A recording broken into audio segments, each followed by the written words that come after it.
नापाक पाकिस्तान फिर हुआ नाकाम। ऑपरेशन सिंदूर के जरिए भारत के शौर्य और पराक्रम के बाद पाकिस्तान हर स्तर पर बौखला गया है। इस बौखलाहट का ही नतीजा है कि पाकिस्तान ने 7 और 9 मई की रात को भारत पर अपनी नापाक चाल चली, लेकिन उसकी इस नापाक चाल को भारत के वीरों ने नाकाम कर दिया। ऑपरेशन सिंदूर के जरिए भारतीय सेनाओं ने पाकिस्तान में 9 आतंकी ठिकानों को निशाना बनाया था, जिससे बौखलाए पाकिस्तान ने ड्रोन और मिसाइलों के जरिए भारत के सैन्य ठिकानों को निशाना बनाने की नाकाम कोशिश की। ऑपरेशन सिंदूर पर 7 मई 2025 को हुई प्रेस कॉन्फ्रेंस के दौरान भारत ने अपनी प्रतिक्रिया को केंद्रित, संतुलित और गैर उत्तेजक बताया था। यह विशेष रूप से स्पष्ट किया गया था कि पाकिस्तानी सैन्य ठिकानों को निशाना नहीं बनाया गया। साथ ही दोहराया गया कि भारत में किसी भी सैन्य लक्ष्य पर हमले का उचित जवाब दिया जाएगा।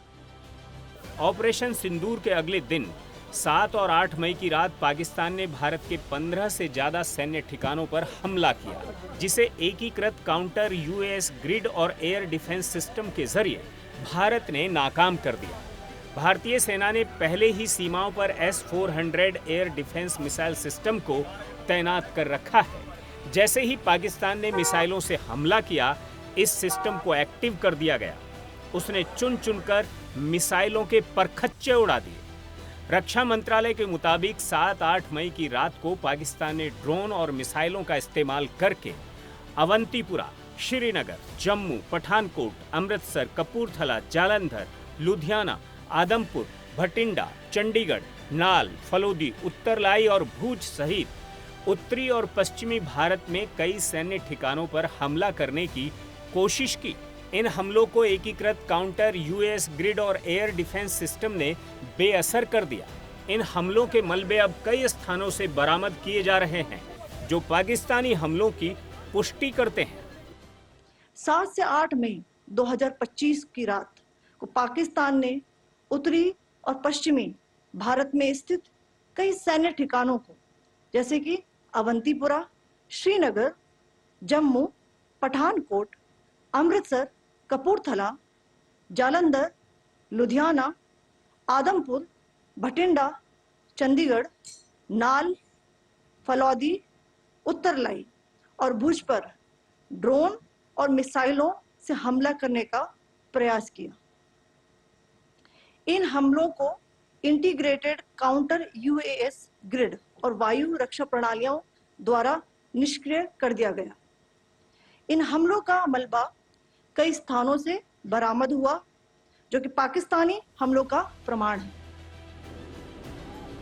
रक्षा मंत्रालय ने बताया कि पाकिस्तान के हमलों के बाद भारतीय सशस्त्र बलों ने पाकिस्तान में कई जगहों पर एयर डिफेंस रडार और सिस्टम को निशाना बनाया।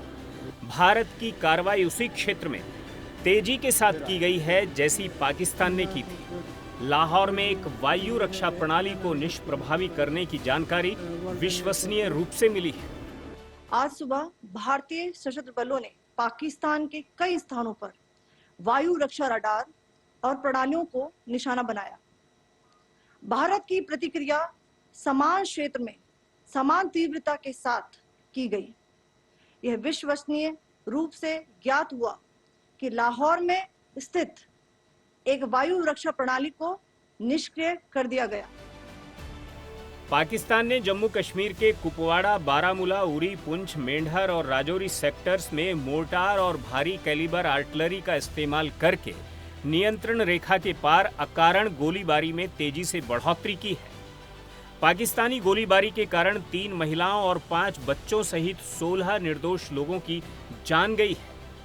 यहाँ भी भारत को पाकिस्तान की ओर से मोर्टार और आर्टिलरी की गोलीबारी को रोकने के लिए जवाबी कार्रवाई करने के लिए मजबूर होना पड़ा। Pakistan has increased the intensity of its unprovoked firing across the line of control using mortar and heavy caliber artilleries in areas in Kupwara, Baramulla, Uri, Poonch, Mendhar and Rajouri sectors in Jammu and Kashmir. 16 innocent lives have been lost, including 3 women and 5 children due to the Pakistani firing. Here too, India was compelled to respond to bring mortar and artillery fire from Pakistan to a halt. Indian Armed Forces reiterate their commitment to non-escalation, provided it is respected by the Pakistan military. विदेश सचिव विक्रम मिस्री ने कहा कि पाकिस्तान का आतंकवाद को पालने और हमला करने का पुराना नाता है। I think Pakistan's reputation as the epicenter of global terrorism is rooted in a number of instances where concrete evidence is available, not just to India, but to governments and authorities and agencies around the world. Pakistan is also home to a very large number of UN proscribed as well as UN proscribed terrorists, as well as terrorists proscribed by a number of other governments in the world, including, of course, the Lashkar-e-Taiba and the Jaish-e-Mohammed, as well as their leaders, Masood Azhar and Hafiz Mohammed Saeed. आपने देखा होगा हाल ही में पिछले ही कुछ दिनों में पाकिस्तान के रक्षा मंत्री और उनके पूर्व विदेश मंत्री दोनों ने इस बात को माना है कि पाकिस्तान का ऐसे ग्रुप्स के साथ जो रिश्ता है वो क्या रहा है. We have made the point very clearly that all attacks on the morning of 7th May were against carefully selected terrorist infrastructure, terrorist targets.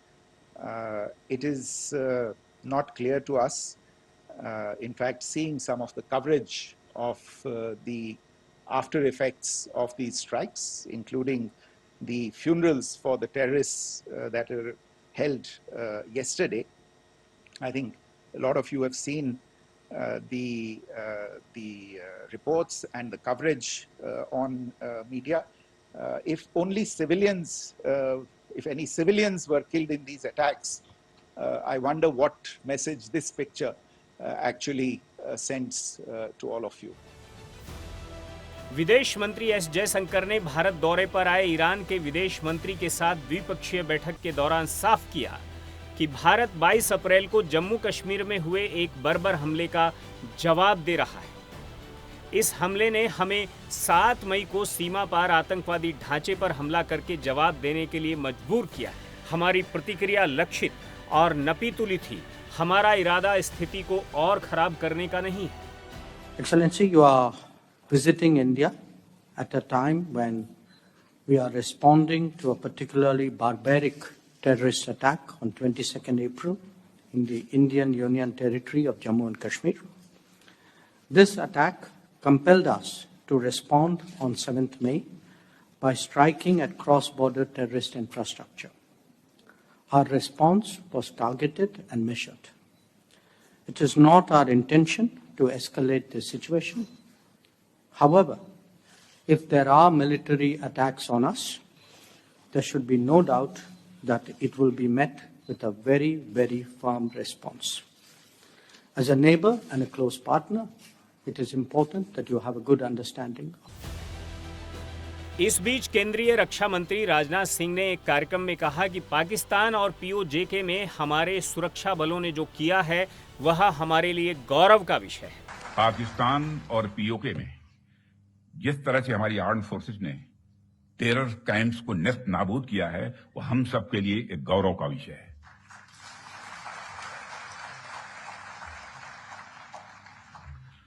साथियों, आप सभी नेशनल क्वालिटी कॉन्क्लेव का आयोजन ये आपका चल रहा है. क्वालिटी की क्या भूमिका होती है, यह क्या रोल अदा करती है, इसका नमूना हमने कल देखा.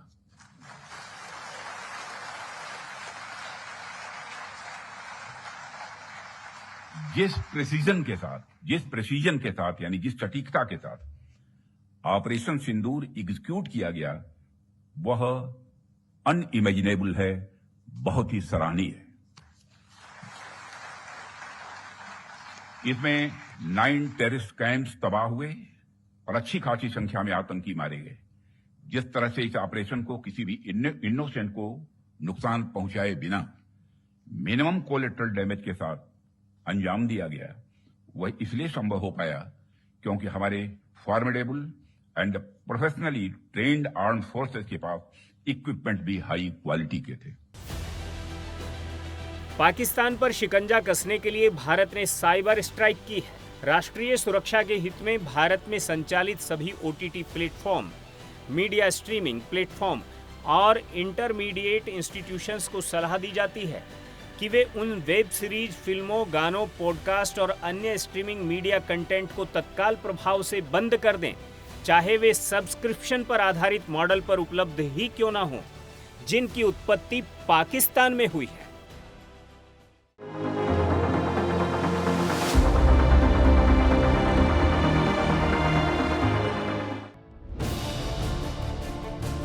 संसद भवन के सामने आई इन तस्वीरों से साफ हो गया कि हमारे देश में राजनीतिक पार्टियां देश के भीतर के मुद्दों पर भले ही अलग अलग राय रखती हों, लेकिन जब बात देश की आती है तो दल और विचारधारा कहीं पीछे छूट जाती है। ये तस्वीरें उस शक्तिशाली भारत की हैं जिसके लिए देश सबसे पहले है, बाकी सब उसके बाद। पहलगाम में हुए पाकिस्तान समर्थित आतंकी हमले के बाद जिस तरीके से सभी दल एक सुर में एक साथ आए, एकता का संदेश दिया, वो अपने आप में एक मिसाल है। आतंकवादियों के खिलाफ ऑपरेशन सिंदूर, इसके बाद बने हालात, जवाबी कार्रवाई और भविष्य की तैयारियों को लेकर केंद्र सरकार ने गुरुवार को सर्वदलीय बैठक की है। बैठक में सरकार की ओर से गृह मंत्री अमित शाह, जगत प्रकाश नड्डा, विदेश मंत्री S जयशंकर, वित्त मंत्री निर्मला सीतारमण, किरण रिजिजू समेत विभिन्न दलों के नेता शामिल हुए। सरकार ने विपक्ष के नेताओं को ऑपरेशन सिंदूर के बारे में जानकारी दी। सर्वदलीय बैठक में रक्षा मंत्री राजनाथ सिंह ने कहा कि ऑपरेशन सिंदूर जारी है, इसलिए ऑपरेशन की ज्यादा तकनीकी जानकारी नहीं दी जा सकती। बहुत गंभीर विषय था, इसलिए सब ने गंभीरता से अपने बात को रखा है।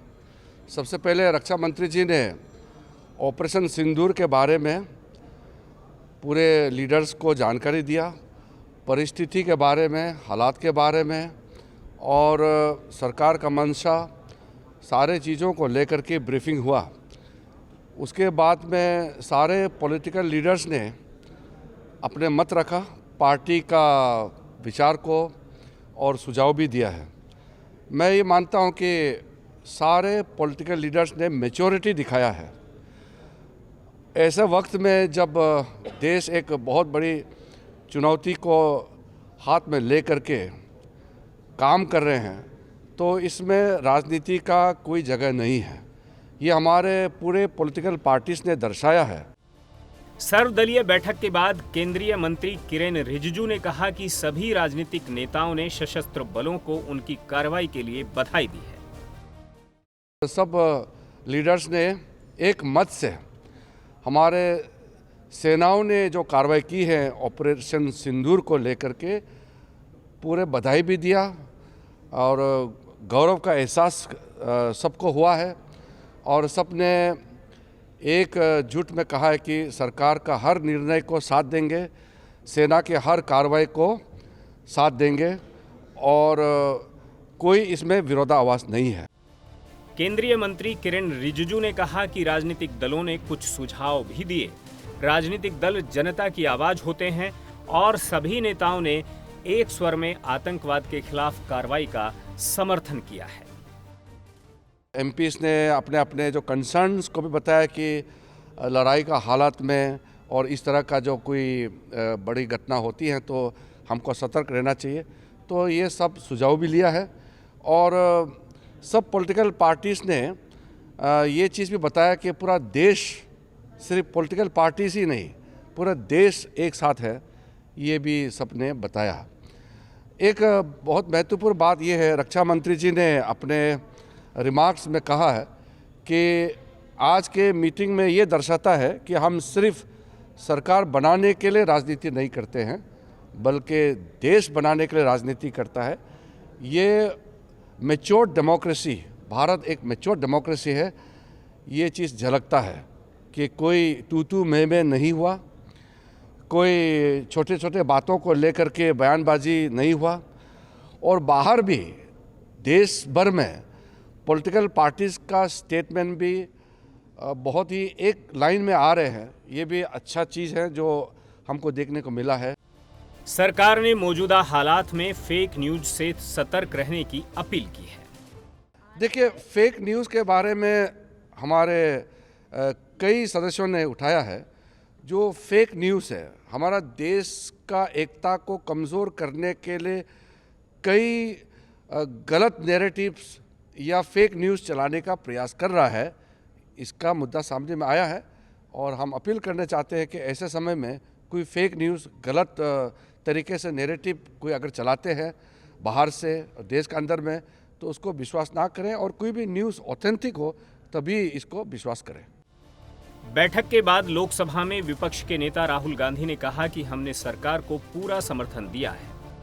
वहीं कांग्रेस अध्यक्ष और राज्यसभा में विपक्ष के नेता मल्लिकार्जुन खड़गे ने कहा कि संकट की इस घड़ी में हम सरकार के साथ हैं। देश के हित में उन्होंने कहा कि कोई चीज़ कॉन्फिडेंशियल है, रक्षा के विषय में हम उसको अब नहीं कह सकते, ये उन्होंने कहा।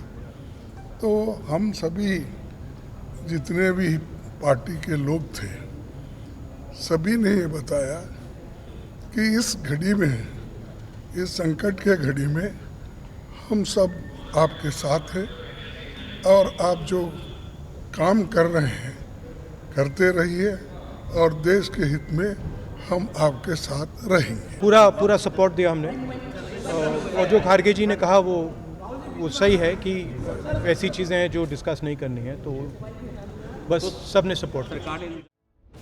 AIMIM प्रमुख असदुद्दीन ओवैसी ने कार्रवाई का समर्थन करते हुए कहा कि भारत के पास सुनहरा मौका है कि वो अंतर्राष्ट्रीय स्तर पर पाकिस्तान को बेनकाब करे। उन्होंने TRF को अंतर्राष्ट्रीय आतंकवादी संगठन घोषित करने के लिए इंटरनेशनल कैंपेन चलाने की सलाह दी। साथ ही आतंकवाद के मुद्दे पर चीन और तुर्की को भी नसीहत दी। मुरीद की और भावलपुर पर अटैक होना, ये नॉन टेररिस्ट ऑर्गेनाइजेशंस के हेडक्वार्टर्स हैं। ये बहुत अहम बात है जिसको हमको समझने की ज़रूरत है। मिलिट्री स्ट्रेटजी वाइज आप देखेंगे, अब हमारे देश के लिए दो फ्रंट पे हॉस्टिलिटी होगी, LAC और LOC पर। इसलिए कि जब 2016 में उरी हुआ, 2019 में हम बालाकोट किए, आज हमारी 50,000 फौज गलवान और पे बैठी हुई है। तो ये टू फ्रंट हॉस्टिलिटी को हमको देखने की ज़रूरत है। चाइना से हम इतना एक्सपोर्ट कर रहे हैं, इंपोर्ट से ज़्यादा एक्सपोर्ट, चाइना से इतना इंपोर्ट कर रहे हैं, एक्सपोर्ट से ज़्यादा हो रहा है। तो हम चाइना पर भी इम्प्रेस करें कि वो पाकिस्तान को, TRF को, जितने टेररिस्ट वांटेड हैं इंडिया, उसको हवाले करें। और गवर्नमेंट से मैंने गवर्नमेंट से कहा कि आपने अच्छा जवाब दिया OIC को, और तुर्किया को हमको समझाना है कि तुर्किया पूरे विश्व में एक ऐसा कंट्री है जो अपने ही देश में जो टेररिस्ट ऑर्गेनाइजेशन है कर्ड्स, उनको बॉम्ब करता है। इराक में जब तक उनसे डील नहीं, वहाँ बॉम्ब करता था, अब सीरिया में भी बॉम्ब करता है वो। तो तुर्किया को समझाने की ज़रूरत है कि जब आप कर्ड्स के ऊपर जो टेररिस्ट ऑर्गेनाइजेशन है उनको आप एक्शन ले सकते, तो भारत पे क्यों वो सवाल उठा रहे हैं। दूसरे राजनीतिक दलों ने भी भारत सरकार और सैन्य बलों की कार्रवाई का पूरा समर्थन किया है। On behalf of the Biju Janata Dal and our Honorable Party President Shri Naveen Patnaik ji, we extended our sincere gratitude to the government for convening this important all-party meeting. The Biju Janata Dal wholeheartedly commends the extraordinary courage, clinical precision and gallant professionalism of our armed forces in carrying out Operation Sindoor. We salute every soldier, every officer and every unit involved in this mission. The Biju Janata Dal reiterates its firm, steadfast and resolute support to our armed forces in taking whatever steps are deemed necessary to safeguard the sovereignty of the nation and protect the lives of Indian citizens from terrorism. इस बीच प्रधानमंत्री नरेंद्र मोदी ने भारत सरकार के विभिन्न मंत्रालयों के सचिवों के साथ एक महत्वपूर्ण बैठक की। इस बैठक में हाल के राष्ट्रीय सुरक्षा से जुड़े घटनाक्रमों को देखते हुए देश की तैयारियों और मंत्रालयों के बीच समन्वय की समीक्षा की। प्रधानमंत्री नरेंद्र मोदी ने मंत्रालयों और एजेंसियों के बीच बेहतर समन्वय पर जोर दिया।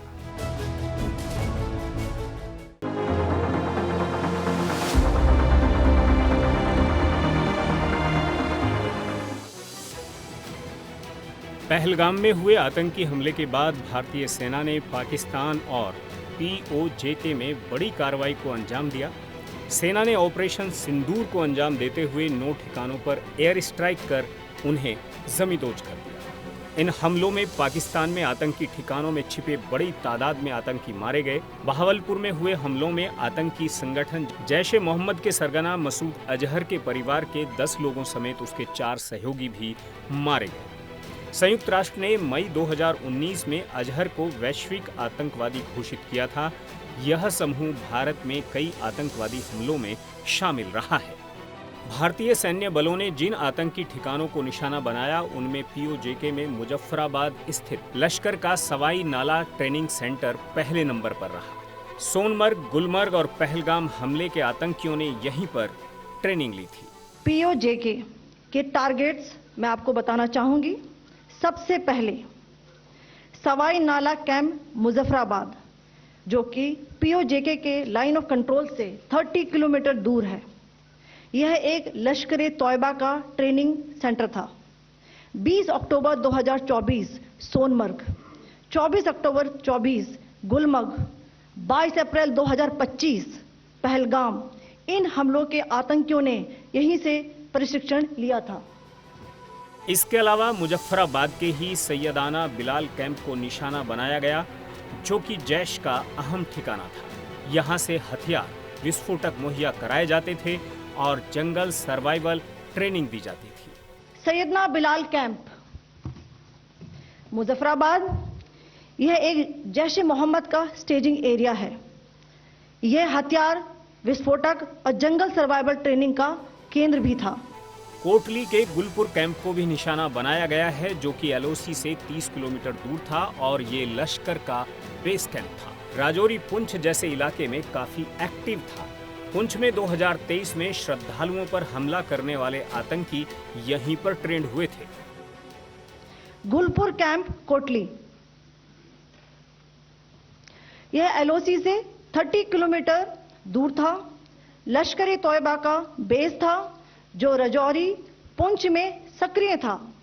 20 अप्रैल 2023 को पुंछ में और 9 जून 2024 को तीर्थ यात्रियों के बस हमले में यहीं से आतंकी को ट्रेन किया गया था। LOC से 9 किलोमीटर दूर स्थित भिम्भर के बरनाला कैंप को भी टारगेट किया गया। इस कैंप के जरिए हथियार, IED हैंडलिंग और जंगल ट्रेनिंग दी जाती थी। बरनाला कैंप भिम्भर, ये LOC से 9 किलोमीटर दूर है। यहाँ पर हथियार, हैंडलिंग, IED व जंगल सर्वाइवल का प्रशिक्षण केंद्र था। पाकिस्तानी आतंकी संगठन लश्कर-ए-तैयबा के आत्मघाती हमलावरों को तैयार करने और प्रशिक्षित करने का अहम ठिकाना था अब्बास आतंकी कैंप। यह कैंप पाक अधिकृत जम्मू कश्मीर के कोटली में स्थित था। ये LOC से 13 किलोमीटर दूर है। यहाँ फिदाइन तैयार होते हैं। अब्बास कैंप कोटली, यह LOC से 13 किलोमीटर दूर है। लश्कर-ए-तौयबा का फिदाइन यहाँ तैयार होता था। इसकी कैपेसिटी 15 टेररिस्ट को ट्रेन करने की थी। सियालकोट के सर्जल कैंप को टारगेट किया गया है, जो कि अंतर्राष्ट्रीय सीमा से 6 किलोमीटर दूर स्थित है। मार्च 2025 में जम्मू और कश्मीर के 4 जवानों की हत्या करने वाले आतंकियों को इसी कैंप में ट्रेनिंग दी गई थी। अब मैं पाकिस्तान के अंदर के टारगेट से अवगत कराना चाहूंगी। पहला, सर्जल कैंप सियालकोट, यह अंतर्राष्ट्रीय सीमा से 6 किलोमीटर की दूरी पर है, सांबा कठवा के सामने।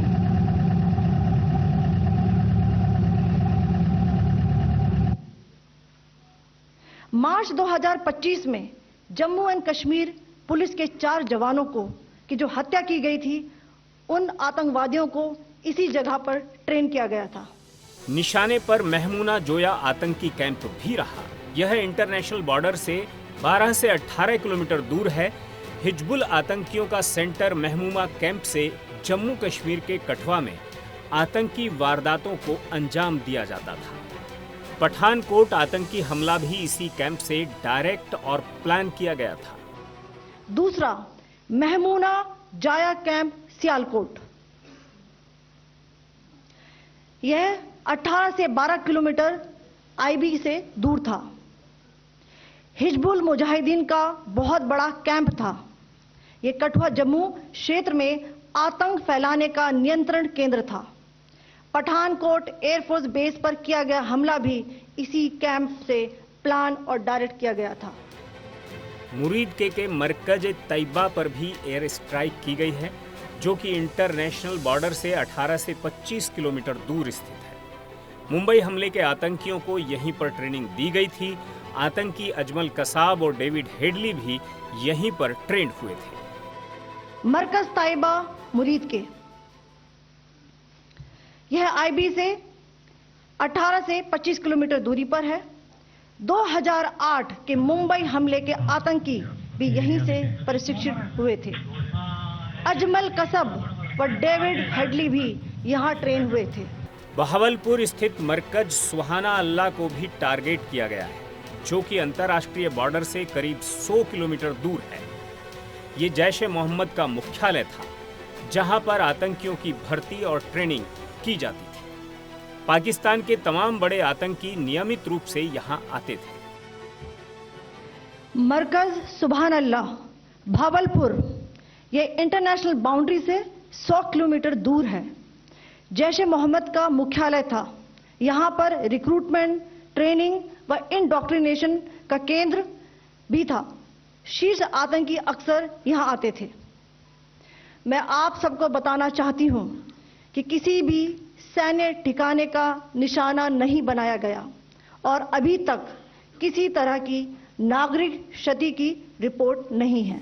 भारत की ओर से पाकिस्तान के खिलाफ जिस ऑपरेशन को अंजाम दिया गया, ये नाम उन महिलाओं को समर्पित है जिनके पतियों की पहलगाम में 22 अप्रैल को आतंकियों ने हत्या कर दी थी।